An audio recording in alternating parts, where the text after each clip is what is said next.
Ahoy hoy, I'm Planet Walk, and some people may know of a person called Del from Beyond the Imaginary Curve. No! Well, recently he decided to take a shot at me because I made a video. Now, the video wasn't about him, but it was about an idea that he's very fond of. Now, I maintain that describing things like this is not very useful because the universe is more complicated than that. Del obviously disagrees with that, so he decided to respond to me in a live stream. And I was there for the live stream. And because I was there for the live stream, I decided to have a bit of fun in the chat, say things like, "Yeah, Del, just destroy that globe head." I actually found this rather funny because some people actually thought that I was just a troll pretending to be me. Now, obviously, there were some people that realized that I was the real me, and those people were demanding that I go onto Del's stream and debate him. Now, I will happily do that as long as there is a moderator present. And it has to be a moderator that doesn't get involved in trying to debate, because I know that some moderators do try and do that. I'm sure MCToon or Conspiracy Cats would just love to moderate it. Anyway, that is my offer to Del, and I do hope that moderation isn't necessary, but it is always nice to have it there just in case. Anyway, let's see what the Upside Down Triangle has to say about me. Ahoy hoy, I'm Planet Walk, and one of the things that I've heard a lot of, especially recently, is this discussion about pulling forces and... I've heard it quite a lot, particularly recently. I've been talking about it for years. And the only place that you're hearing it is here, son. Unless you can point me to somebody else who's been talking about it since. As far as I'm aware, I'm the only one that brings it up. So why not just say me? So admittedly, Del is one of the people that I have heard talk about this, but I also heard it in one of Bill Gatey's live streams. It was either in the live chat or brought up by Bill Gatey himself. But initially I heard it from someone called Bandsaw Bandit, someone who used to be a flat earther. Now, he might have gotten it from Del, but he's where I initially heard it. But the reason why I decided to make the video is because I heard it in a context that wasn't flat earth. If it was just a flat earth thing, I probably wouldn't have made that video. Now, this is a kind of discussion that usually by the end of it, physicists will be stating that you don't know what you're talking about. See how he jumps to an appeal to some sort of authority? This is how the class system works in this, moron's worldview, because he wants to lend himself to superiority, that there's people above him that are more capable, and he's using it as a subtlety to try and sway you.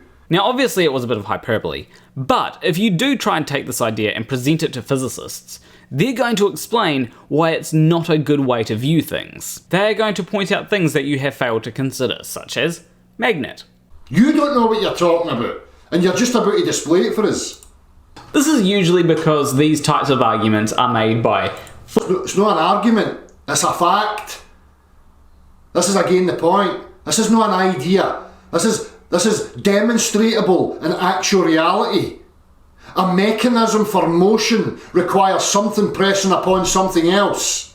That's how motion works. Okay, Del, if that is true, then when it comes to magnets, what is pressing on them to make them move towards each other? Flat earthers or pseudoscientists? And Flat earthers or pseudoscientists. See, immediately he's trying to take this superior position, which again tells you how deeply insecure he is, and you can tell by his whole appearance and the painting of the nails how insecure the boy is, and his little trinkets.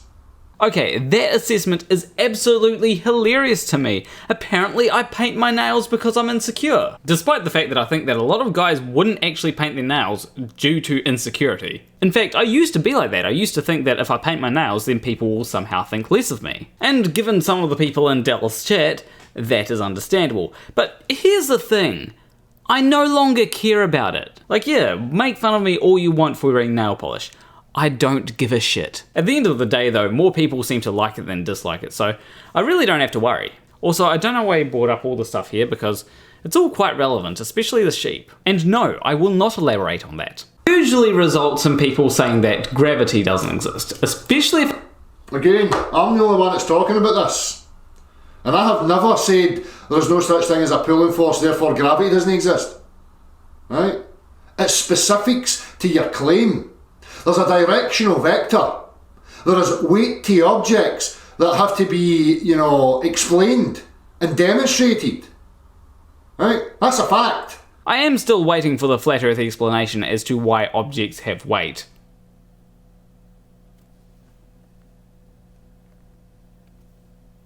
Been waiting a long time. You and your ilk utilise gravity and invoke it as a cause of acceleration. Acceleration, motion requires a mechanism. We're not talking about the colloquial use of the word push and pull as in a descriptor of directionality. We're talking about physics, the mechanism of what makes motion happen. Well, the mechanism when it comes to gravity is space-time, but flat earthers aren't going to accept that, are they? So first we have to define what a pushing force and what a pulling force is. A pushing force is any force that repels an object. So if you push on... This is him just trying to wrangle out it. Let's see what it's going to say here. This is their mainstream gibberish, right? What is a pull force? The pull is defined as a force that causes an object to move towards the person who is pulling the object. So this is a colloquial use of the words, as in you opened the door towards yourself, so you pulled it. No, that's nothing to do with the mechanism. Force would be the mechanism that made the motion happen, which is pressure variance. You had to apply a pressure on the inside of the handle and move it towards yourself. So yes, when people say pull, that is what they usually mean, but it's not very useful when all you're going to say is, well, that's just pushing, is it? To me, the most useful definitions for pushing and pulling forces are the definitions that I provided in that video. Force can also be described intuitively as a push or a pull.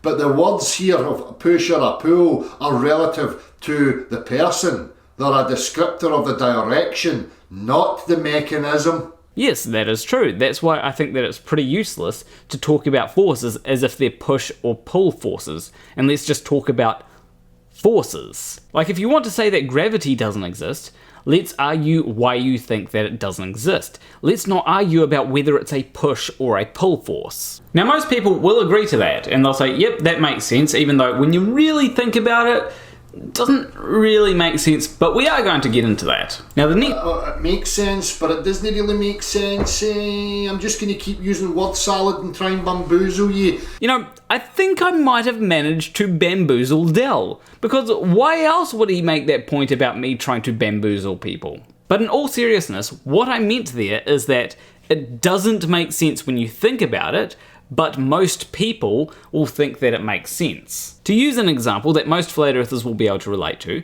most flat earthers will say, well, the globe doesn't make sense when you think about it. But most people will say that the globe makes perfect sense. Now that statement is not contradictory, it's really just saying that two different points of view exist. The next part of that argument is usually something like, all forces are pushing forces. Just say me, because it's only me that's talking about it, son. Force, which makes acceleration and motion happen, are all push. It's all pressure variance. Pressure is either being decreased in a medium or increased in a medium, or there's direct contact between one thing and another. You know, that statement actually makes me think that he would agree with one of my videos that I made a long time ago about there being no such thing as sucking. My point in that video was that sucking doesn't actually exist, and when you see a vacuum cleaner, it's just air rushing from high pressure to low pressure. So really, when you're sucking, it's like you're blowing in the opposite direction. Then all of that is usually followed up by, well, I've just shown that pulling forces don't exist, and gravity says that it's supposed to be a pulling force, so therefore gravity must not exist either. No. The directional vector exists, right? Objects fall, that's a fact, or appear to fall to us, relative to us within the reference frame, right? That's not what's being asked. How? Explain and demonstrate the mechanism of a pulling force, son. So when it comes to any pushing force that you can describe, it is really just a repulsion of two objects, at least down at the atomic level. And a pulling force, well, that would be the opposite of that. Now, we know that at the atomic level, some things are attracted to each other and some things repel each other. At the end of the day, what's going on there is the exact same mechanism. Unless, of course, you're talking about the nuclear strong force and nuclear weak force, but let's just focus on electromagnetism. Because when it comes to electromagnetism, that attracts things and it repels things. My body is held together because of electromagnetism, but at the same time, I don't just fall through my chair like I'm a ghost because of electromagnetism. Whenever you pull something or push something with your hands, you're actually always pushing it.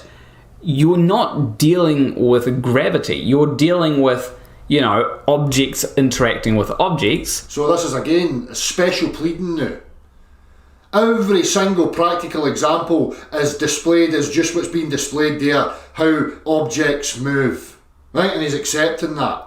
But then he's jumping to this special pleading that gravity's different though. But I'm right, gravity is not the same thing as other forces, so you wouldn't expect it to work in the exact same way that other forces do. The same thing can really be said about any of the forces, because none of the forces are the same as any other force.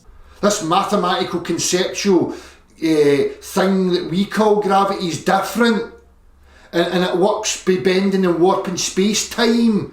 Where are these things? Can we demonstrate that in physics? Can you lay out the mechanisms for us, please?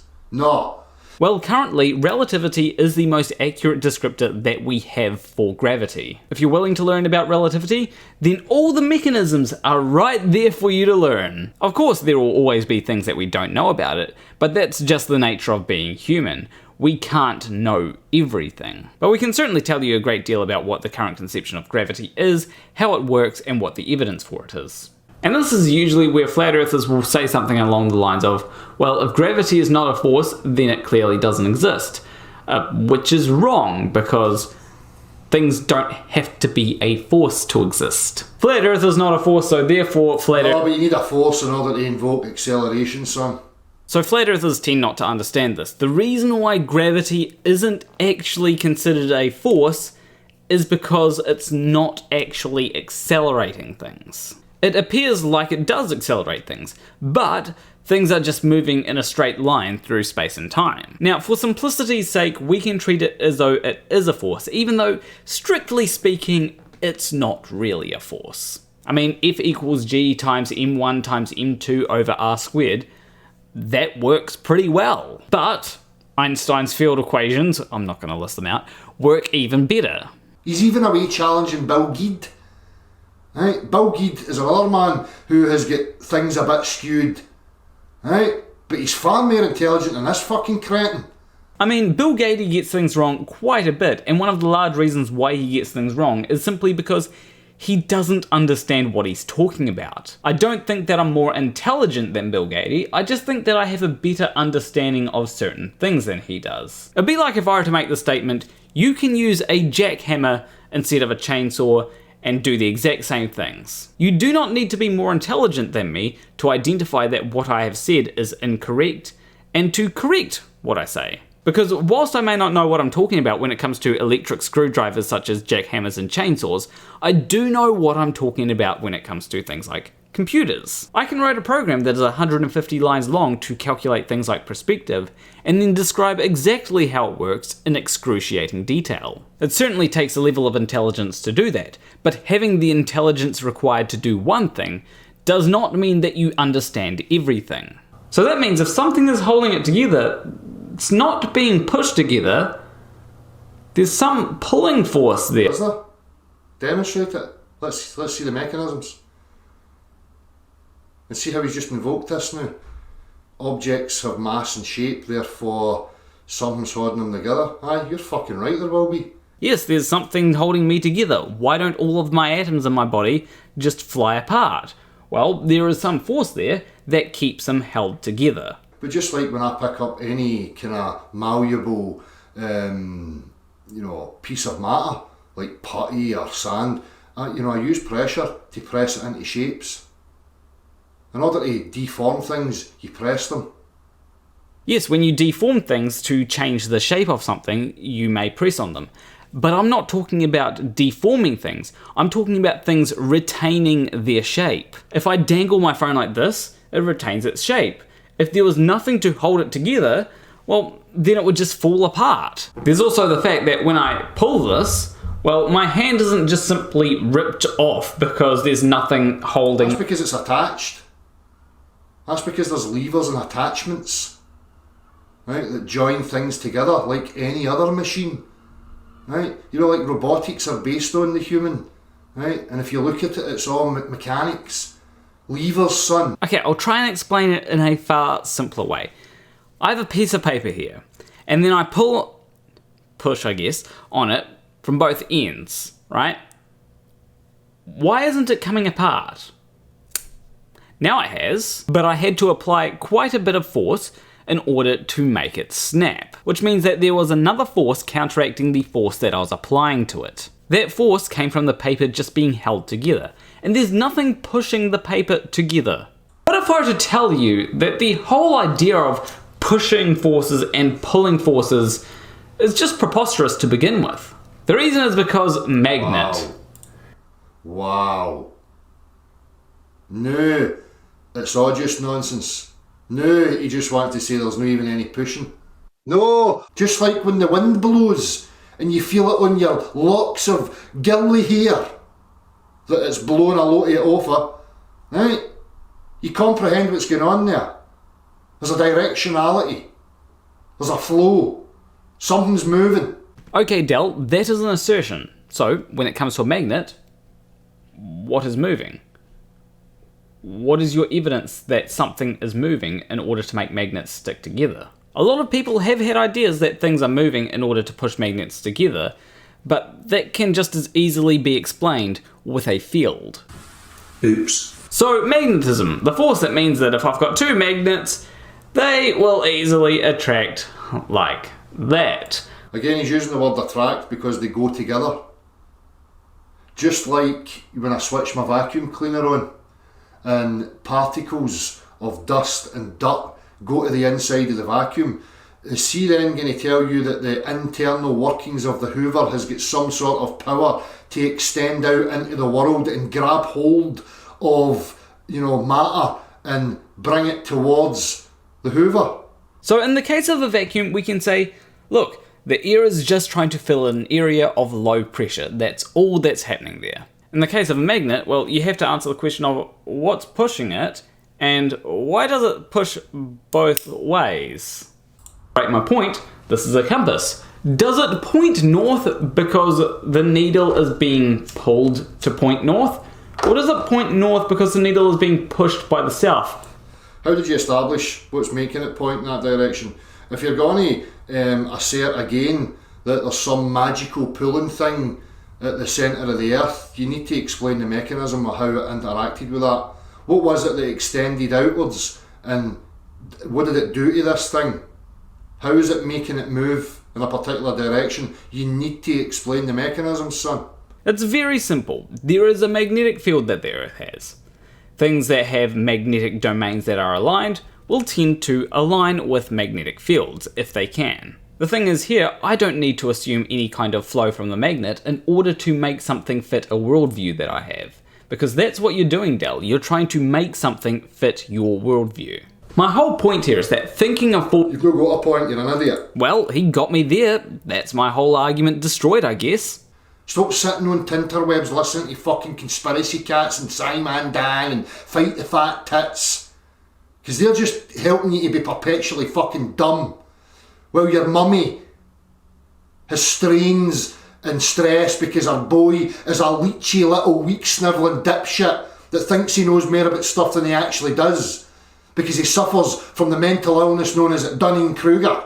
Okay, say what you will about Del, but at least he does have some of the best insults out there. They may not exactly have any weight to them, but that's part of what makes them so funny. How can anybody be convinced that? I mean, who's liking this shit? Who are all these fucking cretins? What have they got to say? I love the theory that you can end the universe by telling the punchline or whatever. For most forces, a force being a pushing or pulling force is only a question of point of view or reference frame. Exactly. Somebody trying to help him. I'm pretty sure that comment is agreeing with what I said in the video, that you can't just say that all forces are pushing forces or all forces are pulling forces or anything like that. Nobody here's pointing us out to this moron. They're just fucking sock accounts. Yes, because I have nothing better to do all day than to just leave hundreds of comments on my own videos. It can't be that people, actually agree with what I'm saying. Anyway, that's all that there really is to respond to in that stream, because he does just say the same thing over and over and over again. And I will email Del to see if we can get a discussion going, and as I have said, I'll only do it if there can be a moderator present. I would hope that the discussion would be civil enough that we wouldn't need a moderator, but I don't want to just get shouted over. And besides, the only reason that you would object to having a moderator is if you feel like the moderator is going to harm your position. Otherwise, having a moderator there isn't really going to affect anything, is it? But anyway, leave a like and subscribe if you like this video. Leave a comment letting me know what you'd like me to do for future videos. As always, a big shout out to my $20 or more patrons. Hugh Jarsz, M.C.Nutkin, SHaKie, Wolfie, Morrie, Graymore Ghost, KidVicious, Sacha Campbell, and Militant Agnostic. If you want to support me financially, you can do so on Patreon. There should be a link there. But anyway, I will see you in the next video. Between you and me, thank you for watching. I'm losing the fucking plot.